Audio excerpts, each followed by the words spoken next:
Close your eyes and step back into the past, wading through tens of thousands of years of time. Pass by bustling metropolises and ancient castles, returning to a moment when this earth was nothing more than endless virgin forests, frozen steppes, and the howling of wild beasts beneath an untamed night sky. In that vast darkness, a spark ignites into a flame. Huddled around the campfire are prehistoric humans, their bodies draped in animal pelts, their faces etched by the harshness of nature. They look at one another, sharing meat from a fresh hunt, enduring the winter cold together, and sharing the shade of summer. For hundreds of thousands of years, we held fast to a beautiful myth, that primitive humans lived in absolute equality. No rich, no poor, no kings, and no slaves. Everyone worked together, ate together, and survived together. But was that picture truly so pristine and pure?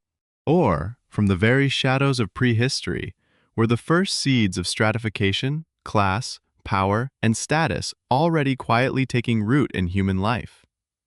Modern archaeologists, anthropologists, and geneticists, using cutting-edge scientific tools, are stripping away layers of sediment to solve a deeply puzzling question.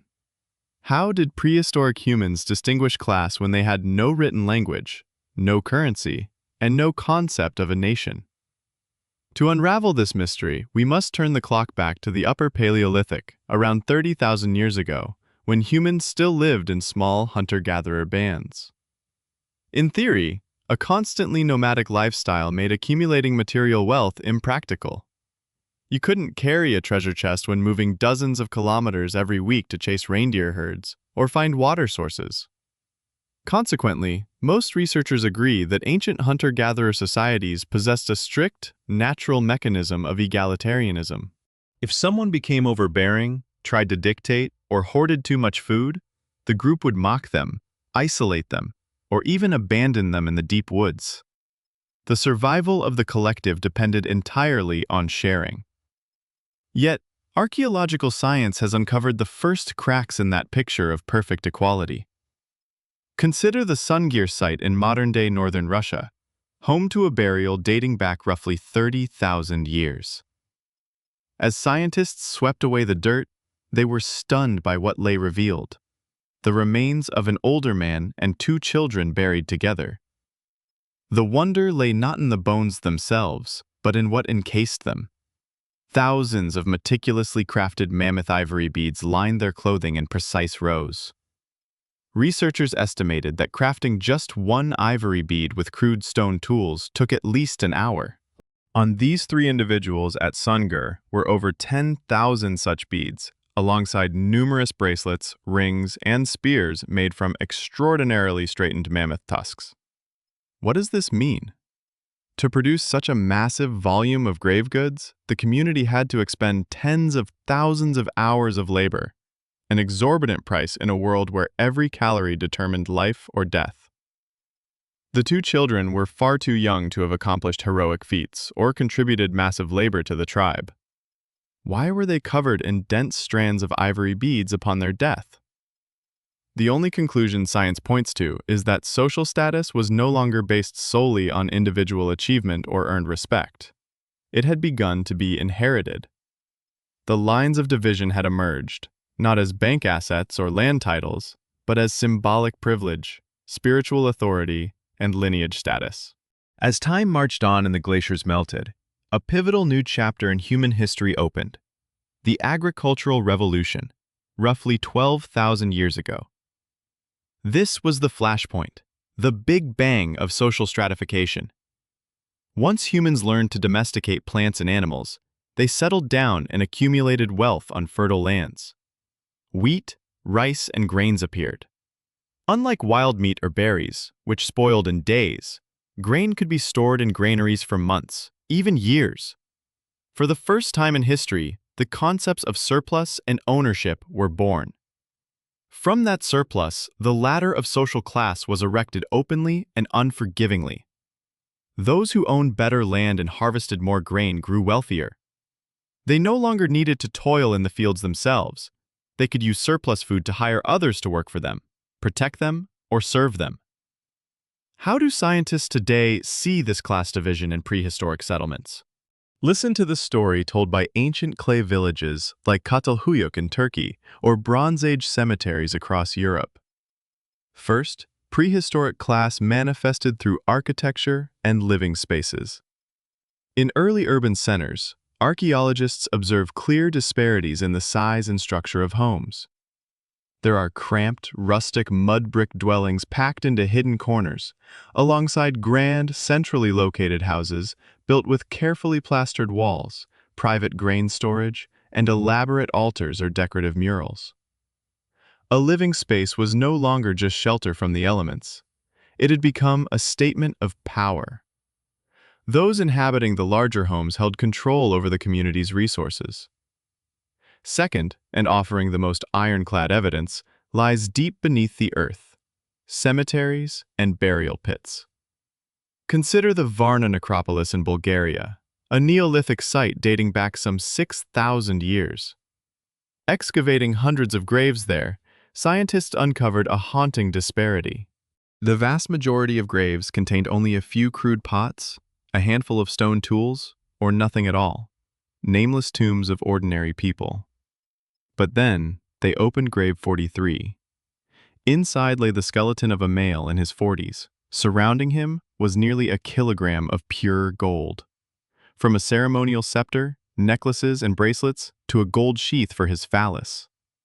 The gold in this single grave surpassed all the gold found in the rest of the world from that entire era combined. This was the moment class distinction revealed itself in stark nudity. The man at Varna was not merely wealthy. He represented an entirely separate ruling class. Gold could not make an axe blade sharper to chop trees, nor could it hunt animals. Gold existed for a single purpose: to declare, "I am different. I stand above you." Yet science does not stop at glittering grave goods. The most eerie and truthful evidence of class division lies deep within prehistoric bones themselves. Today's biochemists analyze stable isotopes of carbon and nitrogen in ancient teeth and bones to reconstruct daily diets. The results shocked the scientific world. Within the same prehistoric community, bones buried in grand tombs consistently showed significantly higher levels of carbon-13 and nitrogen-15 isotopes.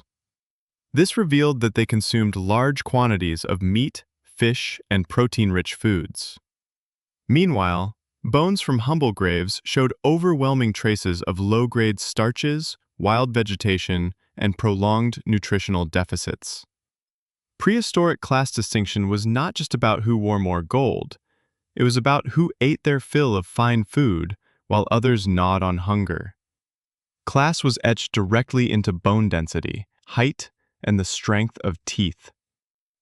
Look at a prehistoric skeleton under the microscope of a paleopathologist, and you will see that physical trauma never lies. The spinal bones and knee joints of commoners, or late Stone Age laborers, are worn down and heavily deformed. The toll of years spent kneeling to harvest grain, hauling stone, and performing grueling labor. Conversely, the bones of the elite are smoother, showing fewer work-related fractures, but bearing the scars of warfare, the mark of those who held military command and led conflicts. Even more remarkably, modern genetics, ancient DNA, has unveiled a grim reality about prehistoric social structure. When geneticists analyzed the Y chromosome, passed from father to son, across thousands of ancient DNA samples worldwide, they discovered a strange phenomenon occurring roughly 5,000 to 7,000 years ago: the Y chromosome bottleneck. During this period, male genetic diversity plummeted drastically. What does this mean? It means a tiny fraction of powerful, wealthy men, the lords of prehistory, dominated and monopolized reproduction. They commanded access to many women, while the vast majority of lower-class males never had the opportunity to pass on their lineage. Inequality did not stop at material wealth. It hijacked the biological stream of human evolution. On what factors did prehistoric humans base class distinction? It was a complex weave of spirituality, military power, accumulated wealth, and bloodline. Initially, it may have been reverence for a shaman who could speak with spirits, or the bravest hunter. But with the advent of agriculture and metallurgy, spiritual authority quickly merged with economic power. Those who controlled grain stores and mastered the secret crafts of smelting copper and iron transformed respect into ruling authority. They forged unwritten doctrines and rules dictating who sat where around the fire, who received the finest cuts of meat, and who had to bow as a leader passed by. The journey from the egalitarian campfires of the Paleolithic to the gold-laden tombs of the Bronze Age is a story both wondrous and dark. Social stratification propelled humanity forward. It drove the division of labor, raised monumental architecture, and sparked the birth of writing, mathematics, and great civilizations. But the price paid was immense. The end of a pristine era of freedom, and the dawn of millennia of oppression, injustice, and social strife. When you listen to the echoes of the past and brush away the dust of time, you realize that we, modern humans, still live in the shadow of class walls built in prehistory. The ivory beads at Sungir, the golden scepter at Varna, the worn vertebrae of a Neolithic farmer, all are whispers from the past. They remind us that the flame of division was lit long ago in the darkness of ancient caves, and it continues to burn, smoldering and fierce in the very world we inhabit today.